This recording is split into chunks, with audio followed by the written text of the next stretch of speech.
un coágulo, y la enfermedad o la patología que produce se llama trombosis.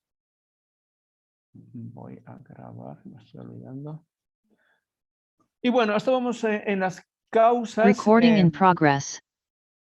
Hablando de las causas que producen la trombosis, ¿no? Estábamos justamente tocando los factores de la lesión del endotelio. Acá estábamos destacando las fuerzas mecánicas, las fuerzas físicas mecánicas, ¿no es cierto?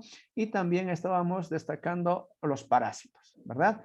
Acá en los parásitos juegan un papel importante parásitos como, por ejemplo, el Strongylus vulgaris en los caballos, ¿no? Que prácticamente se localizan en la arteria mesentérica del caballo y causan daños tremendos, ¿no? También otra causa relacionada o que causa lesión del endotelio son o es la presencia de los tumores, ¿no? A medida que los van presionando los órganos adyacentes y al presionar obviamente están presionando también arterias y venas, entonces están lesionando la pared del endotelio, ¿no es cierto? Y obviamente a consecuencia de eso se va a presentar también la trombosis, ¿ya? Ahora, otro factor, la presencia de bacterias y virus, ¿no? Al igual que les comentaba hace un momento, hay bacterias, hay parásitos, perdón, hay bacterias, hay virus, ¿no? Que se localizan en las arterias y obviamente causan pues la formación de trombos, ¿no? Es el caso del virus, el cólera porcino, por ejemplo, ¿no? En el que se puede observar formación de trombos en los órganos afectados, ¿ya? Bien, otra causa para la presentación de trombosis, hemos señalado las lesiones del endotelio como causa número 1, ¿no es cierto? Causa número 2, alteración en la proporción del flujo de la sangre. Fíjense, alteración en la proporción de la corriente o del flujo sanguíneo. Es decir, acá se da a entender que la velocidad del flujo de la sangre es importante en la formación de trombos, ¿no? Recuerden que en condiciones normales el flujo de la sangre es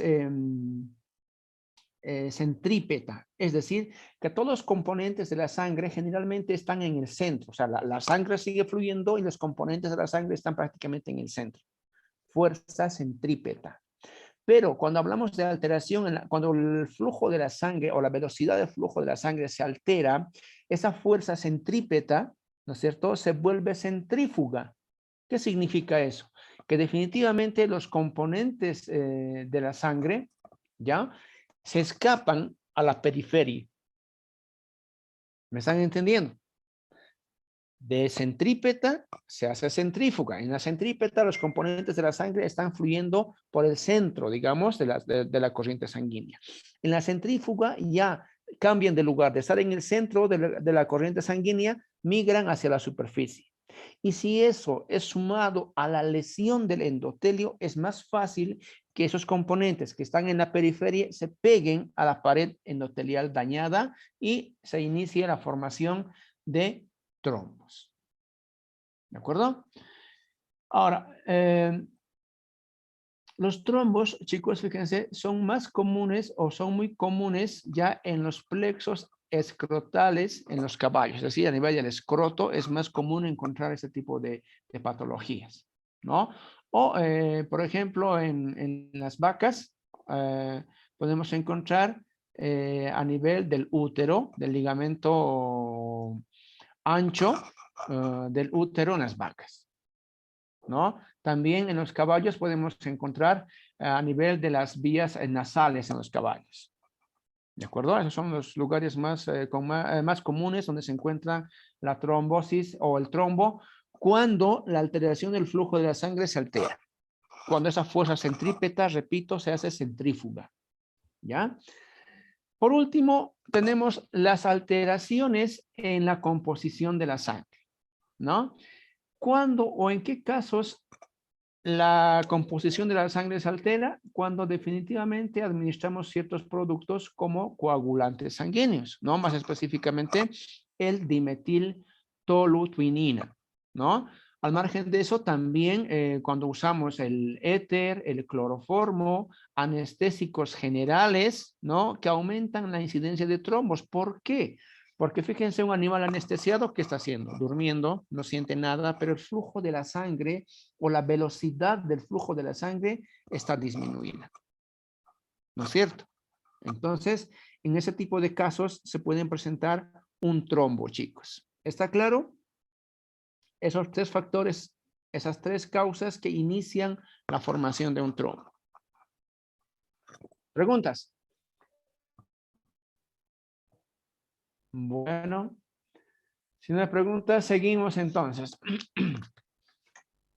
Ahora vamos a entrar a conocer la clasificación de los trombos. Así como las hemorragias, los trombos también tienen una clasificación, ¿no? El primero que encabeza la lista prácticamente son los trombos murales. ¿Qué es un trombo mural? Un coágulo formado con los componentes de la sangre que están adheridos, que se encuentran pegados a la pared del corazón. ¿De acuerdo?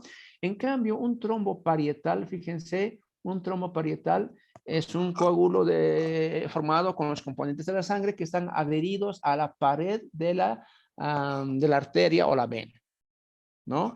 Los trombos ocluyentes son aquellos coágulos, ¿no? De sangre que están adheridos, ocluyentes, ¿no es cierto? Que están ocluyendo, que están tapando toda la luz, toda la circunferencia del vaso, o de la arteria o de la vena, ¿no es cierto? Trombos en silla de montar. Se llaman así aquellos trombos que están ubicados, perdón, en la bifurcación, en la división de una arteria, ¿no es cierto? Hay una arteria que va y se divide en dos. Donde nace esa división, ¿no es cierto? Ahí precisamente es donde está ubicado este trombo y se llama en silla de montar. ¿Por qué? Porque como está ubicado en esa división, en esa bifurcación, ¿no? Aparenta tener la forma de una silla de montar. Por eso se llaman así, ¿no? Y por último tenemos los trombos canalizados, ¿no? Los trombos canalizados resultan, ¿no? Cuando esos coágulos que están formados con los componentes de la sangre y que están taponando una determinada arteria, una determinada vena, ¿no es cierto? Con la fuerza que tiene la sangre para fluir, van encontrando su camino, la sangre va fluyendo, aunque en escasa cantidad, pero va fluyendo, ¿no es cierto? Esta fuerza hace que la sangre haga o cause, mejor, ¿no es cierto? Huellas, si vale el término, en ese coágulo, ¿no? Entonces, a eso se llama coágulos o trombos canalizados, ¿no es cierto? Imagínense, todos hemos ido al día de campo, ¿no es cierto? No sé si se han fijado en las piedras, en las montañas que están a los costados del río. ¿Qué han podido ver? A ver, los que hemos ido al campo.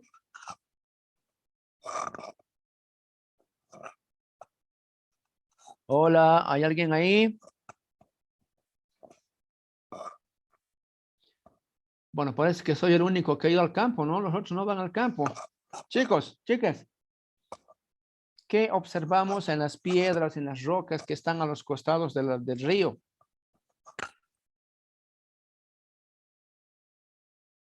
Bueno, vayan, bueno, cuando vayan, la siguiente vez que vayan, fíjense, en esas piedras que están a los costados del río, claramente se puede ver cómo el agua deja marca en esas piedras, ¿no? Hay hileras, líneas, ¿no es cierto? Son huellas que obviamente el agua ha dejado en su fluir. Lo mismo pasa con estos trombos llamados canalizados. ¿De acuerdo? Bien, ¿alguna pregunta? Seguimos entonces. Vamos a dejar de lado el trombo o la trombosis y vamos a hablar ahora sobre el émbolo o sobre el embolismo. ¿De acuerdo? Igual, ¿no? Embolismo es la enfermedad, es la patología. Émbolo es lo que causa la enfermedad. Entonces vamos a describir qué es un embolismo. También es una patología muy común, ¿no es cierto? El fulano de tal había estado hospitalizado. ¿Y qué tiene? Embolismo. ¿No es cierto? Entonces, ¿Qué es un embolismo? Chicos, fíjense, no es más que el bloqueo repentino de una arteria, perdón, de una arteria o una vena por un cuerpo extraño que llega a la corriente sanguínea. Obviamente, las consecuencias de un émbolo, de un trombo, siempre va a ser un infarto. ¿Por qué? Porque no hay flujo sanguíneo, están restringiendo el paso de la sangre. La consecuencia, obviamente, va a ser un infarto, ¿no? Ahora, cuando decimos que el embolismo es causado por un bloqueo repentino, ¿no es cierto?, de una estructura o por un cuerpo extraño que llega a la corriente sanguínea, nos referimos a que un émbolo, ¿sí?, puede componerse de muchos materiales. Es decir, un émbolo puede estar compuesto por fibrina, parásitos, bacterias, restos de tejido neoplásico, restos de tejido, grasa y gas. ¿De acuerdo? Entonces, aquí la diferencia entre émbolo y trombo. ¿Está claro, chicos, la diferencia? Voy a aclarar para los que están en otro tren. Un trombo es un coágulo formado con los elementos de la sangre. Un embolismo también podríamos decir que es un coágulo o un cuerpo extraño que llega al torrente sanguíneo, pero que está compuesto por diversos materiales. Fibrina, parásitos, bacterias, etcétera, etcétera. ¿De acuerdo? Entonces, vamos a ver los diferentes tipos de émbolos que existen, ¿no? Y está en la lista encabezando los famosos émbolos parasitarios. Y sí, hay parásitos que viven en el torrente sanguíneo y pueden causar obstrucción del flujo sanguíneo. Por lo tanto, pueden causar un émbolo. ¿Cuáles son esos parásitos famosos? La Dirofilaria immitis. Este es un parásito que vive en el corazón de los perros y en la arteria pulmonar derecha. ¿De acuerdo? Otro, obviamente, no, repito, el resultado de un trombo o un émbolo siempre va a ser el infarto, chicos, siempre, ¿no? Y la isquemia, que vamos a ver más después. Otro parásito muy conocido y muy temido también por muchos productores es el Strongylus, ¿no? Específicamente el Strongylus vulgaris, que son parásitos que viven en el torrente sanguíneo que pueden ocasionar obstrucción del flujo sanguíneo. ¿De acuerdo? Bien, otro tipo de causa o de factores que causan embolismo son los émbolos de grasa, ¿de acuerdo? Los émbolos de grasa generalmente suceden en los tejidos altamente vascularizados, ¿de acuerdo? Los émbolos de grasa generalmente se presentan a consecuencia de la complicación de fracturas, ¿de acuerdo? ¿Por qué? Porque recuerden que el hueso también tiene tejido graso, ¿no es cierto? Y cuando hay fractura, cuando hay ruptura o cuando hay una cirugía de, de síntesis, de síntesis ósea, ¿no es cierto? Para reconstruir el hueso, entonces en ese tipo de situaciones la grasa puede fluir al torrente sanguíneo y presentar después a manera de émbolo y después presentar embolismo, ¿no es cierto? En las cirugías muy prolongadas también puede ocurrir esto, ¿ya? Bueno, por último tenemos los émbolos. Por último tenemos los émbolos fibrocartilaginosos. Permítame, aquí estoy mal del pulso.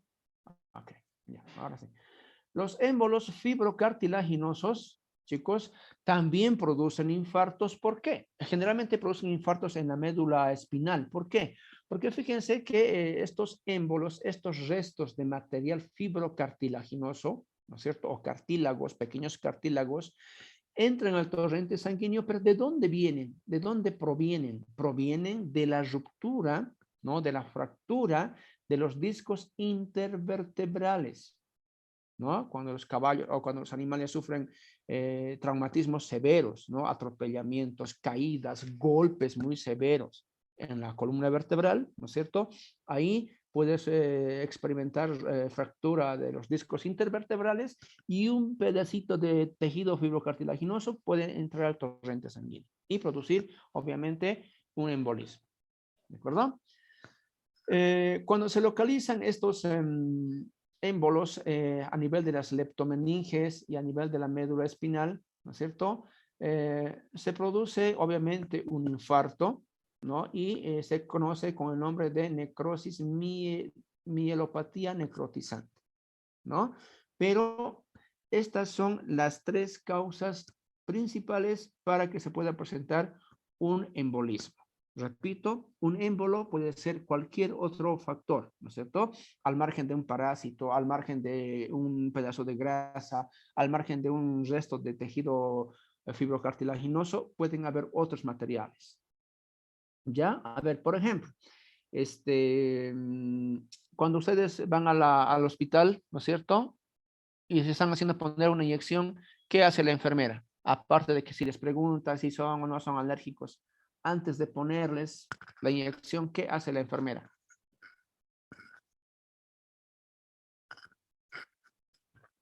A ver, María, ¿se ha hecho poner inyección? Sí, doctor. Ya, a ver, ¿qué ha hecho la enfermera antes de pincharle? Antes de inyectarme me hizo una antisepsia con algodón y alcohol. Ya, ok, pero antes de eso, No, ¿Mm? nada más, doctor. Bueno, carga la jeringa y ¿qué hace? ¿No es cierto? Golpea la jeringa con el dedo, ¿cierto? ¿Para qué? Para sacar el aire a la superficie de la jeringa y después eliminarlo. Porque si les inyecta con un pedazo, con una cierta cantidad de aire, ¿no? Está introduciendo un émbolo de gas al torrente sanguíneo. Por eso siempre, ¿no? Una vez que cargamos la jeringa con el medicamento, siempre hay que golpear la jeringa para que el aire suba a la superficie de la jeringa y después eliminar.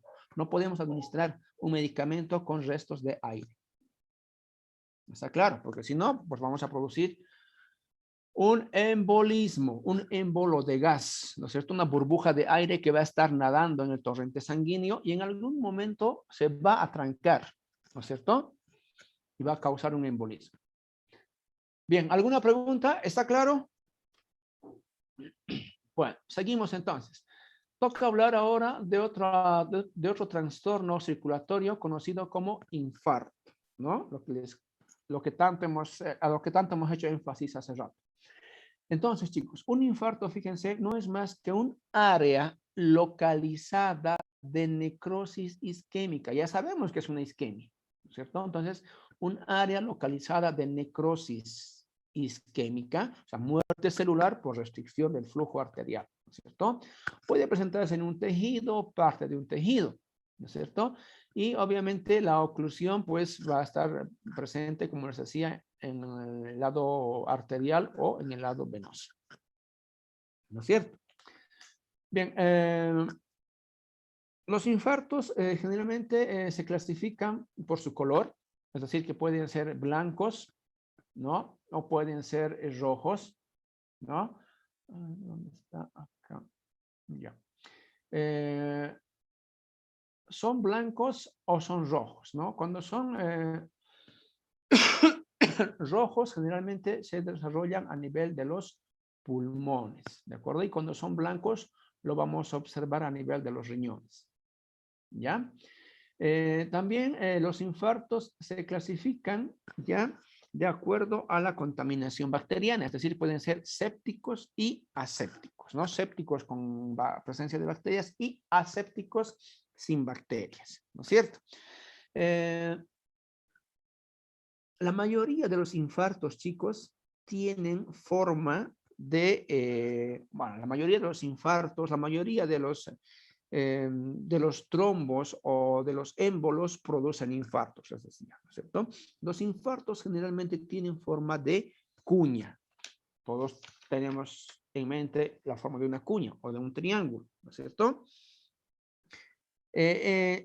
Cuando encontremos este tipo de infartos, ¿no? Se dice que la base de la cuña, ¿no es cierto?, es el tejido muerto y el ápice de esa cuña, obviamente, es ahí donde está localizado la arteria ocluida, la arteria tapada.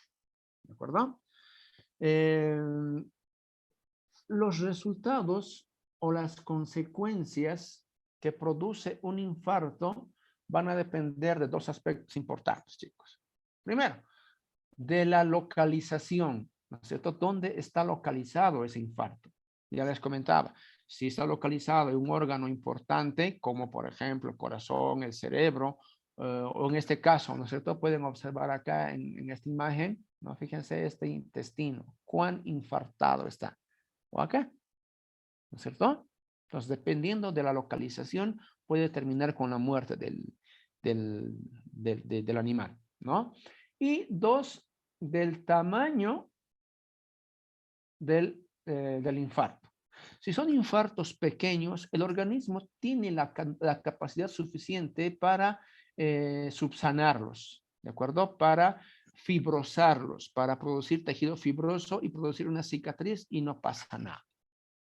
Pero cuando el área infartada es grande, como en esta imagen, ¿no es cierto? Fíjense acá, acá también. Entonces ya la cosa cambia y el organismo ya no puede subsanar esto. Entonces sucede la muerte del individuo, ¿no? Entonces, ¿cuáles son esas consecuencias, esos resultados, tomando en cuenta la localización y el tamaño del infarto? Fíjense, primero puede ocurrir la muerte del tejido irrigado, ¿no es cierto? La muerte del tejido irrigado por esa arteria obstruida, por esa arteria tapada. Y lo que les decía, si la área del infarto es pequeña, pues no pasa nada, ¿no es cierto? El organismo lo soluciona, ¿no? Pero si es muy grande, el animal ya experimenta problemas más serios, como en este caso, fíjense, ¿no?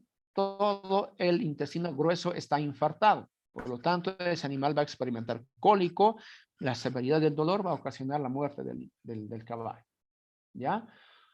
Otra consecuencia, otros resultados es la organización del infarto y la producción de cicatriz, ¿no? En este caso, lo que les comentaba hace rato también va relacionado con esto, ¿no?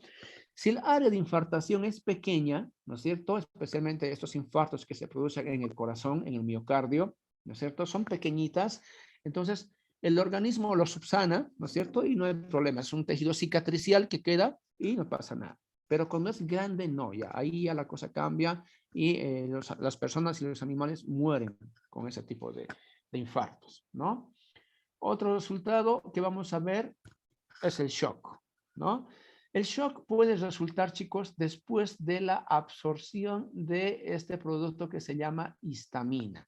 La histamina proviene ¿de dónde? De esta área infartada, de este lugar donde se está llevando a cabo la infartación, de ese lugar donde las células ya están muertas, ¿no? Se produce bastante histamina, esta histamina es absorbida por el organismo y el resultado va a ser que el animal entre en shock, coma y muerte, ¿no es cierto? También puede haber puede suceder que en este tejido infartado, ¿no es cierto?, puede haber invasión bacteriana, ¿no? Ese tejido muerto es invadido con bacterias, ¿no es cierto? Y obviamente ya se puede presentar dependiendo del tipo de bacteria, ¿no? Puede ser una infección, ¿no es cierto? O de pronto una gangrena. Cuando el tejido está muerto ya es otra cosa, ¿no? Puede suceder invasión bacteriana que puede llevar a cabo una producción de pus o una gangrena, ¿de acuerdo? Por último tenemos la muerte del individuo, ¿no? La muerte del individuo sucede cuando definitivamente el infarto sucede a nivel del corazón, de los intestinos, ¿no? Y del cerebro.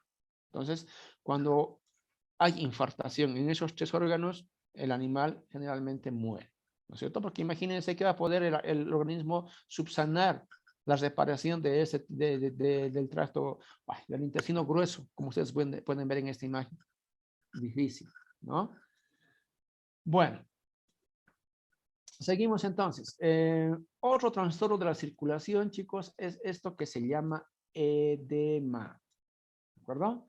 ¿Qué es el edema? El edema no es más que el acúmulo de agua, de líquido, ¿no es cierto?, en el tejido adyacente o en los tejidos intersticiales o también en las cavidades del cuerpo, ¿no?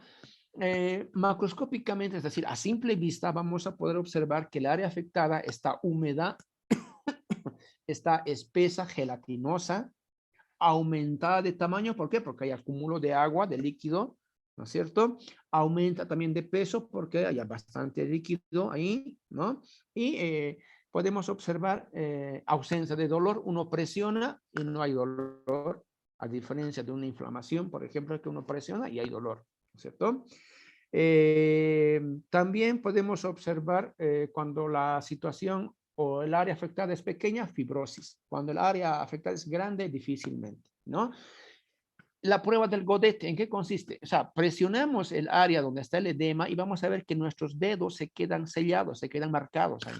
Es otro indicio para poder deducir que estamos frente a un edema, ¿de acuerdo? Ahora, existen dos tipos de edema, chicos, ¿ya? El edema inflamatorio y el edema no inflamatorio, ¿ya? Cuando hablamos del edema no inflamatorio, ¿no es cierto? En ese tipo de situación, el líquido, el agua, sale o se desplaza hacia los tejidos tisulares adyacentes. ¿Por qué? ¿O debido a qué? Debido, fíjense, a cambios en la presión hidrostática y oncótica del organismo. Cuando esa presión hidrostática y oncótica se altera, el agua de las que contiene la sangre fluye, sale a los tejidos adyacentes, ¿no es cierto?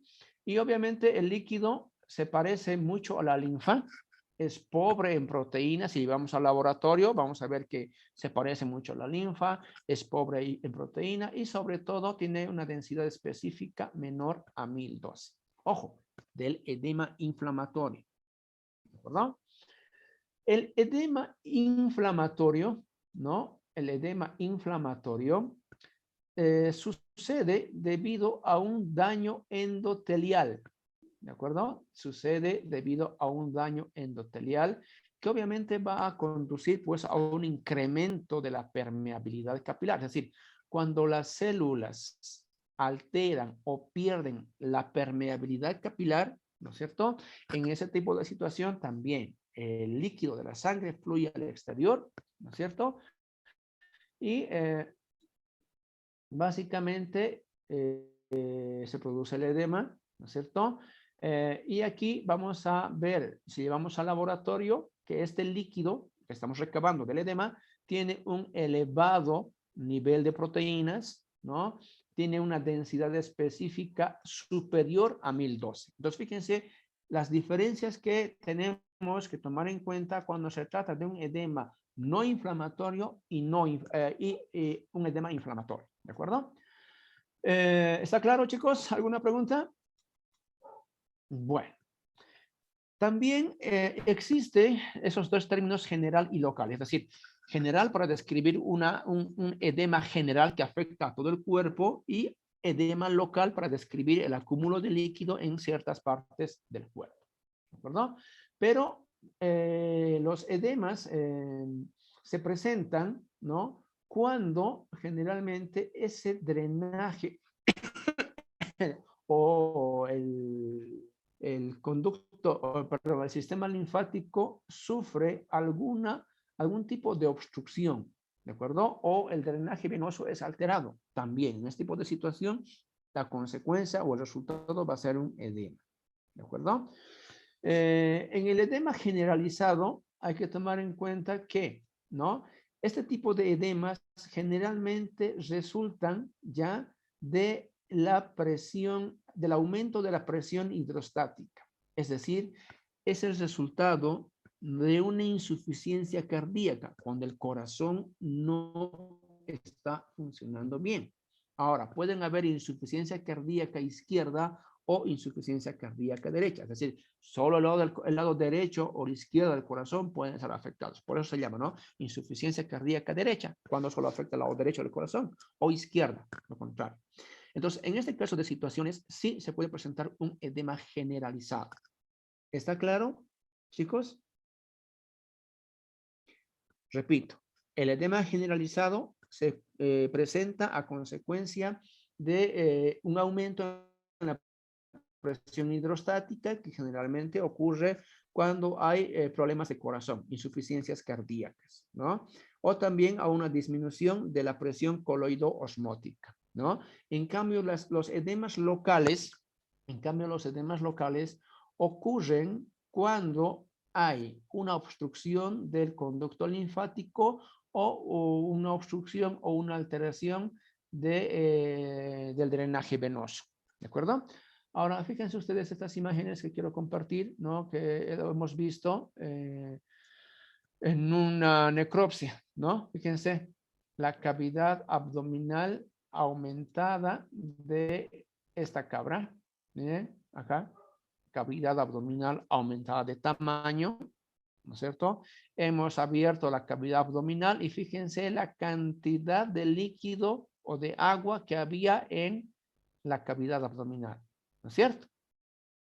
Hemos revisado el corazón y hemos podido constatar que evidentemente